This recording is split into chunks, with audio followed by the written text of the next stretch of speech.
بسم اللہ الرحمن الرحیم۔ دوستو، جان دانیال یوٹیوب چینل کی طرف سے آپ سب کو خوش آمدید۔ دوستو، میرا آج کا واقعہ ہے کہ خضر علیہ السلام نے ایک لڑکے کو قتل کیا۔ اس لڑکے کو خضر علیہ السلام نے قتل کیوں کیا، اس کے پیچھے کیا راز تھی؟ دوستو، اگر آپ کو اس کے بارے میں پتہ نہیں ہے تو اس ویڈیو کو آپ اینڈ تک ضرور دیکھیں۔ ابن کثیر میں ہے کہ اس کا نام حیسور تھا۔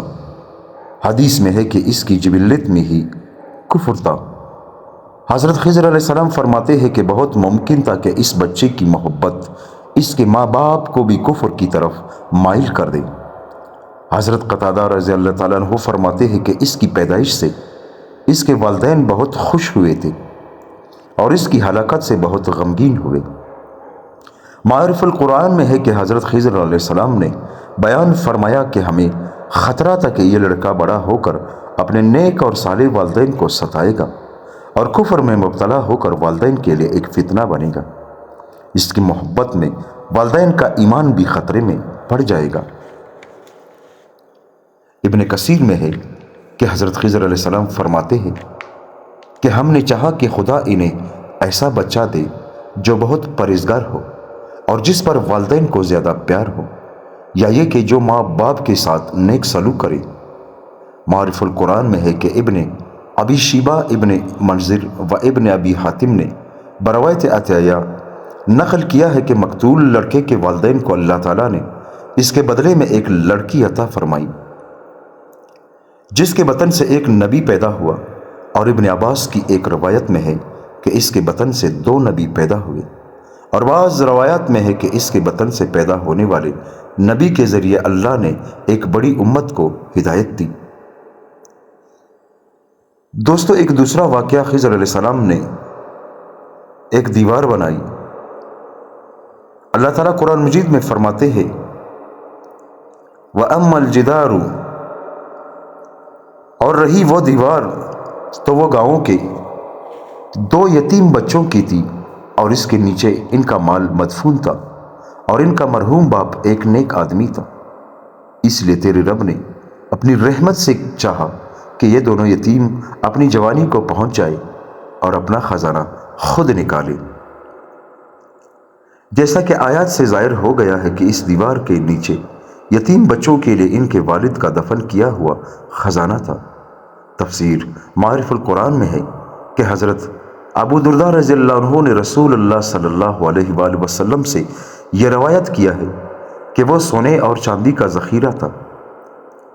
ابن عباس رضی اللہ عنہ فرماتے ہیں کہ وہ سونے کی ایک تختی تھی جس پر نصیحت کے مندرجہ ذیل کلمات لکھے ہوئے تھے۔ خلیفہ سوم حضرت عثمان بن عفان رضی اللہ عنہ نے بھی یہ روایت حضور صلی اللہ علیہ وآلہ وسلم سے نقل فرمائی ہے۔ دوستو، اس پر کیا تحریر تھا، اس تختی پر جو خضر علیہ السلام نے لکھا تھا؟ بسم اللہ الرحمن الرحیم۔ سب سے پہلے اس پر بسم اللہ الرحمن الرحیم لکھا ہوا تھا۔ نمبر 2، تعجب ہے اس شخص پر جو تقدیر پر ایمان رکھتا ہے پھر غمگین کیوں ہوتا ہے۔ تیسری بات، تعجب ہے اس شخص پر جو ایمان رکھتا ہے کہ رزق کا ذمہ دار اللہ تعالیٰ ہے پھر ضرورت سے زیادہ مشقت اٹھاتا ہے۔ چوتھی بات دوستو، تعجب ہے اس شخص پر جو موت پر ایمان رکھتا ہے پھر خوش و خرم کیسے رہتا ہے۔ نمبر 5، تعجب ہے اس شخص پر جو حساب آخرت پر ایمان رکھتا ہے پھر غفلت کیسے برتتا ہے۔ نمبر 6، تعجب ہے اس شخص پر جو دنیا کو اور اس کے انقلابات کو جانتا ہے پھر کیسے اس پر مطمئن ہو کر بیٹھتا ہے۔ نمبر 7، لا الہ الا اللہ محمد الرسول اللہ۔ دوستو، یہ 7 باتیں اس تختی پر لکھی ہوئی تھی۔ اس میں ایک اشارہ یہ بھی ہے کہ یتیم بچوں کے لیے مدفون خزانے کی حفاظت کا سامان بذریعہ خضر علیہ السلام اس لیے گرایا گیا تھا کہ ان یتیم بچوں کا والد کوئی مرد صالح اللہ کے نزدیک مقبول تھا۔ اس لیے اللہ تعالیٰ نے اس کی یہ مراد پوری کرنے اور اس کی اولاد کو فائدہ پہنچانے کا یہ انتظام فرمایا۔ محمد بن منقدر رحمۃ اللہ علیہ فرماتے ہیں کہ اللہ تعالیٰ ایک نیک بندی کی نیکی اور صلاحیت کی وجہ سے اس کی اولاد اور اولاد کی اولاد اور اس کے خاندان کی اور اس کے آس پاس کے مکانات کی حفاظت فرماتے ہیں۔ اس کے بعد حضرت خضر علیہ السلام نے حضرت موسیٰ علیہ السلام سے فرمایا، اللہ تعالیٰ قرآن مجید میں فرماتے ہیں، ان کاموں میں سے کوئی کام میں نے اپنی رائے سے نہیں کیا، یہ ہے حقیقت ان باتوں کی جن پر تجھ سے صبر نہ ہو سکا۔ دوستو، کیا خضر علیہ السلام زندہ ہے یا وفات پا چکے ہیں؟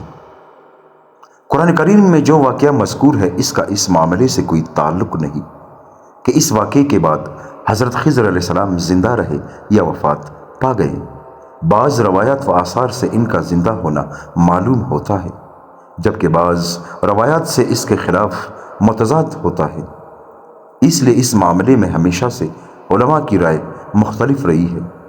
جو حضرات ان کی حیات کے قائل ہے وہ حضرت انس رضی اللہ تعالیٰ عنہ کی حدیث سے استدلال کرتا ہے، جو حاکم نے مستدرک میں نقل کی ہے کہ جب رسول اللہ صلی اللہ علیہ وآلہ وسلم کی وفات ہوئی تو ایک شخص سیاہ و سفید داڑھی والا داخل ہوا اور لوگوں کے مجموعے کو چیرتے ہوئے اندر پہنچا اور رونے لگا۔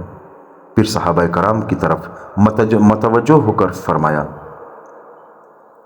اللہ تعالیٰ قرآن مجید میں فرماتے ہیں، اللہ کی بارگاہ میں صبر ہے اور بدلہ ہے، ہر فوت ہونے والی چیز کا وہی قائم مقام ہے، ہر ہلاک ہونے والے کا، اس لیے اس کی طرف رجوع کرو، اسی کی طرف رغبت کرو، کیونکہ محروم وہ شخص ہے جو مصیبت کے ثواب سے محروم ہو جائے۔